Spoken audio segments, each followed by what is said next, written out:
Salam Media Sriwijaya. Baru-baru ini sekelompok remaja ABG dari geng Tubruk melalui live Instagram ajak duel kepada Gang Matador dan Gang 9 Ilir bertemu di kawasan Celentang Kecamatan Kalidoni Palembang, Jumat 10.03 dini hari.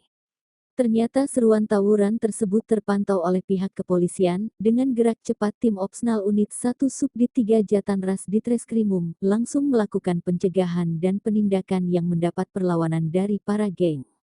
Dari aksi tersebut, petugas berhasil mengamankan 3 orang remaja dari Gang Tubruk, yaitu Jul 19, warga Jalan Pasudan Kalidoni, RP 18, warga Jalan Sungai Batang, AD 15, warga Jalan Kem 5 yang masih duduk di kelas 3 SEM Nurul Iman.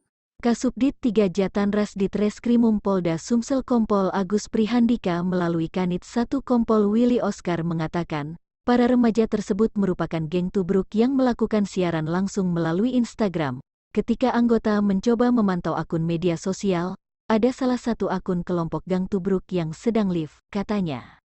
Dari hasil pengejaran anggota 3 orang berhasil kita amankan di mana 2 orang dewasa dan 1 orang lagi masih di bawah umur, sementara ketiganya masih dilakukan pemeriksaan lebih lanjut.